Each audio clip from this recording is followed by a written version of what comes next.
Good morning. Today I wanted to talk about enemies. If you don't have any, you're really lucky. Most of the people, though, that say that they don't have any enemies are um, somebody else's enemy. It's usually the guilty people who say, well, I don't have any enemies, you know. So there are always going to be those people who are going to try to want to cause you trouble in your life and just they attract drama, chaos. It's usually people that are insecure, jealous, people that are not happy with their own lives in some way, and they want to make yours miserable. So today we're going to talk about that a little bit. On my other channel, with the work that I do, I do a lot of candle work for people that want to eliminate their enemies and make them go away. You can do banishing, binding, hot foot work. Everybody wants to make an enemy go away. When you're a Christian, that does not mean you don't have any enemies either. In fact, you might have more or realize that you have more than you thought. When we're talking about the Christian life and we say the word the enemy, of course, we're referring to Satan, and but he uses people to come against us also.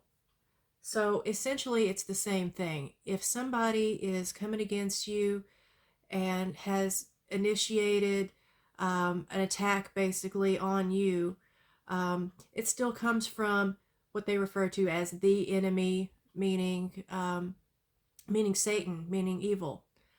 Um, I've got a few scriptures I wanted to go over with you. Some of them are on my computer right here in front of me. Um, I because some of them are New International Version that I've looked up. I really prefer the King James. That's what I normally use. But I really like the way that some of the scriptures are worded in the New International Version as well. So we're just going to go over a few here. And when we say enemies, we're not talking about the way that people came against other people back in the biblical days. Not necessarily anyway. You're not ordinarily going to have someone come up to your house with swords and spears and things like that. Um, you know, Attacks are quite subtle. People want to slander your name, or they want to take something that isn't yours, or they want to take advantage of you in some way. Um, Really, a lot of it's just pettiness on their part. And like I said, it's from jealousy or insecurity, things of that nature. A happy person and someone who is really satisfied and doing good and has joy in their life, they're not going to go around making problems for other people. That's just the way it is. I mean, so these are unhappy people, and eventually they get what they deserve anyway, and they create it themselves. They cause themselves destruction by their own hand more often than not. Desperate people get messy, and they end up making a mess of their own lives. They might be trying to make a mess of your life, but they really end up doing it to themselves. Because if you're attacking someone that doesn't deserve it, then it's going to come back to you. That's just the way it is. Sometimes it might take a while, but that's what we're going to read about. I don't know if you've ever noticed, but there are some pretty hardcore curses in the Bible when God says, enough is enough. And there does come a time when God says, enough is enough. And if you pray to God to um, just deal with your enemies, you don't even have to lift a finger. You don't have to lower yourself to their level. You don't have to do a thing. And what you don't know, maybe you don't know, maybe you do. A lot of Christians don't know. If you knew how strong your level of protection is from God, you wouldn't worry about a thing. You would sleep like a baby every night. You wouldn't worry about a thing. Um, I mean, they can continue to try to um, be an annoying mosquito in your life. I mean, but what they do does not even have to touch you. It really doesn't. The weapons of our warfare are not carnal, but they're mighty through God. And you don't have to let what they're doing to you or trying to do, you don't have to let it eat you up on the inside. It doesn't have to take up any of your headspace. It really doesn't. And the sooner you realize that, and the sooner that you say, God, I can't handle this. I don't know what else to do. I'm at the end of my rope. He says, good, because then I can work. As long as you think that you are capable of handling all of these situations yourself, and you think that the power is all in your hands, or you think that you're completely powerless and so all hope is lost, it's not like that. Once you realize, though, that God has all the power, it's a game changer.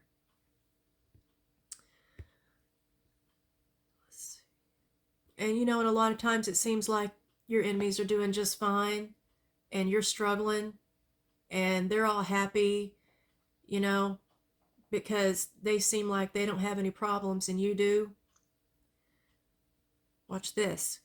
Psalm 37, 7 through 9. Be still before the Lord and wait patiently for him. Do not fret when men succeed in their ways, when they carry out their wicked schemes. Refrain from anger and turn from wrath. Do not fret, it only leads to evil.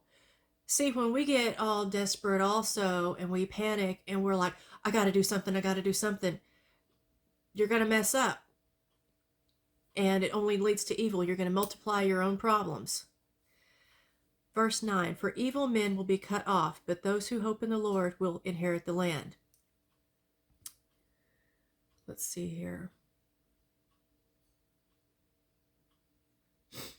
2 Corinthians 10, 3 through 5. This is the King James Version. For though we walk in the flesh, we do not war after the flesh. What's that mean? It means we're human and we're on earth, but we do not react to these things in an earthly way. We do not, take revenge. We do not need to. We don't serve up to them what they serve up to us. Verse 4, for the weapons of our warfare are not carnal, but mighty through God to the pulling down of strongholds, casting down imaginations and every high thing that exalteth itself against the knowledge of God, and bringing into captivity every thought to the obedience of Christ. 2 Corinthians 10, 3 through 5. And what does that mean, bringing into captivity every thought to the obedience of Christ? It means when your mind starts wandering and you're thinking of ways to solve your problem that you can't even solve, if you're thinking of taking things into your own hands, bring those thoughts into the obedience of Christ. He says not to worry, and he says that he is going to handle this for you. Isaiah 54:10, no weapon forged against you will prevail, and you will refute every tongue that accuses you. People like to say a lot of things. People like to talk, even Christians. Everybody gossips. We're not supposed to. We're not supposed to assume anything about anybody. Making assumptions will get you in trouble. If you don't know, keep your mouth shut, basically. But no weapon forged against you will prevail. It means they can try, but they're not going to succeed. And you will refute every tongue that accuses you. It means their slander, their gossip, it's not going to do any good. Isaiah 54:17. Hebrews 1:13, King James Version. But to which of the angels said he at any time, sit on my right hand until I make thine enemies thy footstool? That means he tells us he is going to make our enemies our footstool. Our enemies are going to be under our feet. We are above them in every way. And he gives that to us little people on this planet called Earth. Not even the angels is what that's saying. And the wicked like to set all kinds of traps. They like to bait you. And, they might post something on social media. They want to get a reaction out of you. Don't say a thing. It doesn't even matter. It's insignificant. It's irrelevant. Psalm 141, no, I'm sorry, Psalm 119, 110. The wicked have laid a snare for me, yet I erred not from thy precepts. They set a trap for you over here. You're walking over here, though. You have not strayed from the path God wants you on. You haven't even gone into their little trap over here. You just keep going the way you're going and let God lead you. Psalm 141:10.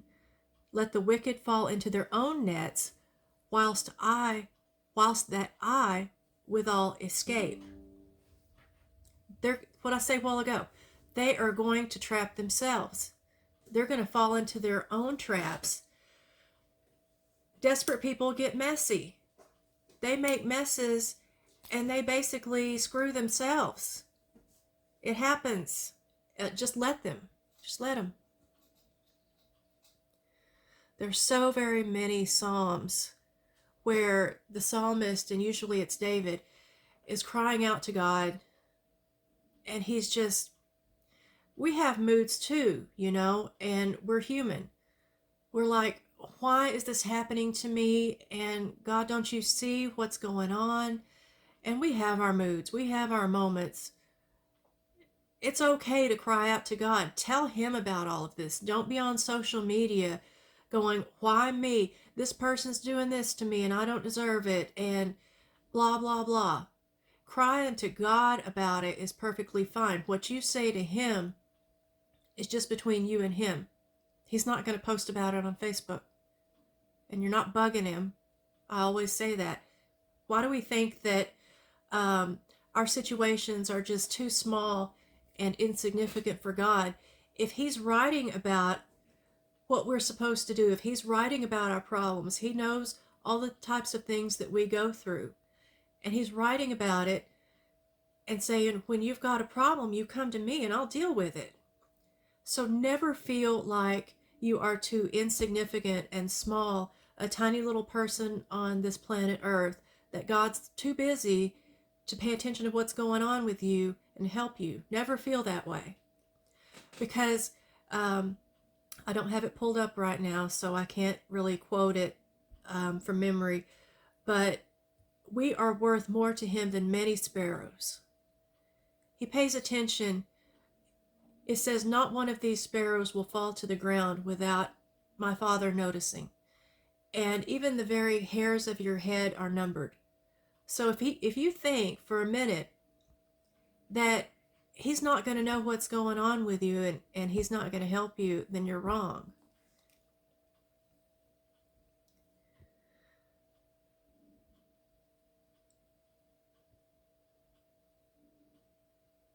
Let's see. Yeah, there's another one. Psalm 7:15. He made a pit and digged it and has fallen into the ditch which he has made. That's talking about your enemies. They just don't know when to stop. And they keep digging and digging and digging until they've dug themselves into a hole that they can't get out of.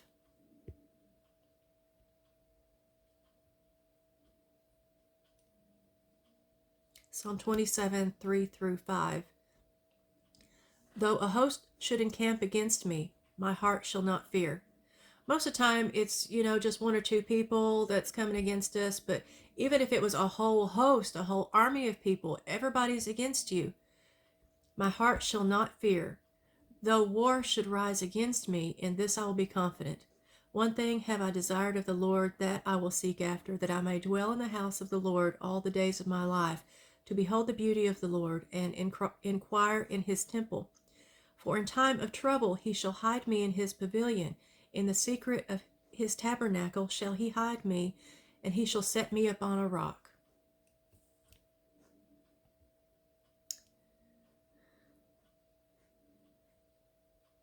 Here's another one about slander. Psalm 31, 13 and 14. For I have heard the slander of many. Fear was on every side. While they took counsel together against me, they desired to take away my life. But I trusted in thee, O Lord. I said, Thou art my God. Psalm 31, 13 and 14. Psalm 33, 10. The Lord bringeth the counsel of the heathen to naught. That means whatever they're plotting against you, whatever they're talking about you, it's going to come to nothing.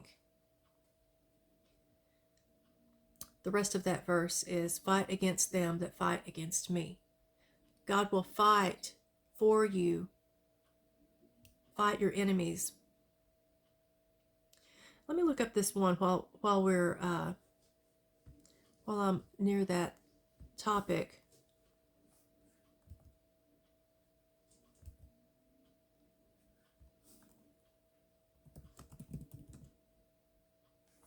Let's see here.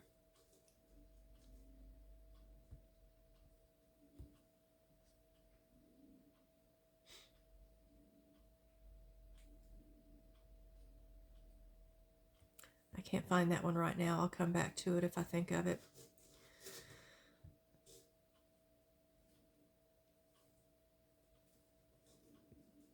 Psalm 37, 1 and 2. Fret not thyself because of evildoers, neither be thou envious against the workers of iniquity. Now, why would we be envious against the workers of iniquity? Well, because they always seem like they're doing just fine.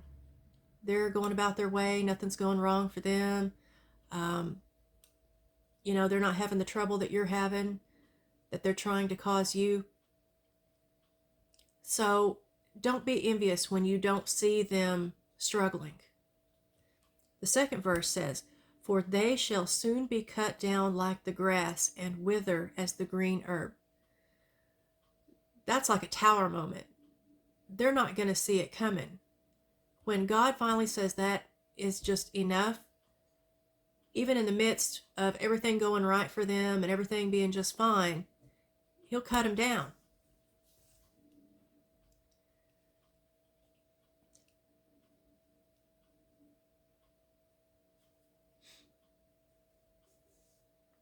Psalm 37:14. Wait on the Lord and keep His way, and He shall exalt thee to inherit the land. When the wicked are cut off, thou shalt see it. He's going to let you see what happens to them.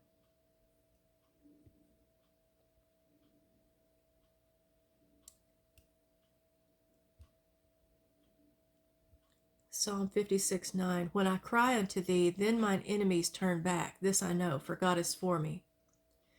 You cry out to God, and your enemies are going to run because they know how powerful God is. The point is, do you know how solidly protected you are? Do you claim those promises? Are you reading the Word all the time? Not just when you're in trouble, and not just when things are bad. All the time. It's not an emergency manual. It's something you should be doing all the time anyway. And all of these verses are from Psalms that I've taken notes on and put in here to discuss. But not all of them. There are plenty of New Testament and Old Testament references to your enemies, and how God will deal with them. Particularly, there are some really powerful curses in the Bible when God says enough is enough. Let me look this up here. They're called imprecatory psalms.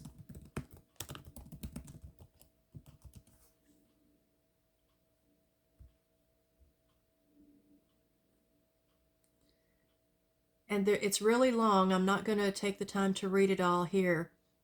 But when you have time, read Psalm 69 and Psalm 109, and you won't doubt how God's going to deal with your enemies. You won't doubt it one bit. Take time to read Psalm 69 and Psalm 109. Those are called imprecatory psalms. And Psalm 23. You know what burns your enemies more than anything? To see you blessed. Psalms 23 is one of my favorites. It's one of many people's favorites. And there's so many facets to this chapter. There's just so many. You can read it one day and it means one thing to you, and you could read it a totally different day, and depending on what's going on with you and what's happening in your life, it might mean a totally different thing. The Lord is my shepherd, I shall not want. He maketh me to lie down in green pastures. He leadeth me beside the still waters. He restoreth my soul. He leadeth me in the paths of righteousness for his name's sake. Yea, though I walk through the valley of the shadow of death, I will fear no evil, for thou art with me. Thy rod and thy staff, they comfort me. So this doesn't say, I'm going to just stop here just for a second. This doesn't say that we're not going to walk through the valley of the shadow of death. We might walk through some hard times in our life. But it says that we don't have to be afraid. Now this one is one of my favorites. Verse 5, Thou preparest a table before me in the presence of mine enemies. Thou anointest my head with oil. My cup runneth over. God will bless you right in front of your enemies. Is he preparing that table for them? No. Is he inviting them to sit there? No.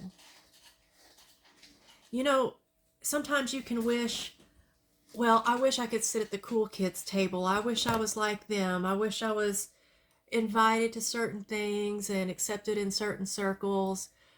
Don't wish that. If you're not invited to those tables, you get your own table.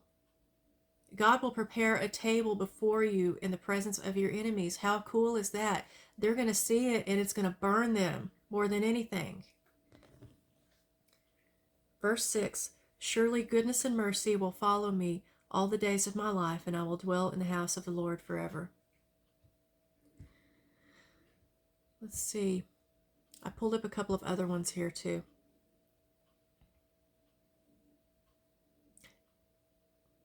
I'm sure that you've heard of the story about David and Goliath, right? David was a shepherd, but God called him to be more, and he became a king. But when he was a little shepherd boy, he knew that he had a huge challenge coming up. And he was supposed to go and slay this Philistine, this giant Goliath. And he prepared for it. And he took 5 smooth stones. He had a slingshot against this giant. And why did he take 5 smooth stones? A lot of people have discussed that. I've read about, because I wondered too, why did he pick 5? Well, some people say it's because Goliath had brothers. And so just in case they came back for revenge, he wanted to be prepared. But this Philistine was a man of war. He was huge. He was armed. He was properly trained. And, he had it all going for him and everything. This is what David said. Then David said to the Philistine, Thou comest to me with a sword and a spear and with a shield, but I come to thee in the name of the Lord of hosts, the God of the armies of Israel, whom thou hast defied. You might come to me with all these weapons and your training and your size and all of your intimidation, but I come to you in the name of the Lord. That's what makes the difference. That's what makes the difference. If the Lord is on your side, who can be against you? Psalm 105:15, saying, Touch not mine anointed, and do my prophets no harm. That's God saying, you're not going to lay a finger on them. And who is mine anointed? Who is God's anointed? It's you and me. If we are, if we have accepted Jesus into our hearts and been forgiven of our sins, and we have, basically, we believe that Jesus came in the flesh and he died for our sins and he rose on the third day, and now he sits on the right hand of the Father in heaven, which is God the Father. If we are God's chosen, we are God's people, God says, that one's mine. Don't touch him. So that alone, what else could you possibly need? What else could you possibly need? So that's what I wanted to talk to you about enemies today. They are insignificant and irrelevant. But you are not to God. And he pays attention to what's going on with you.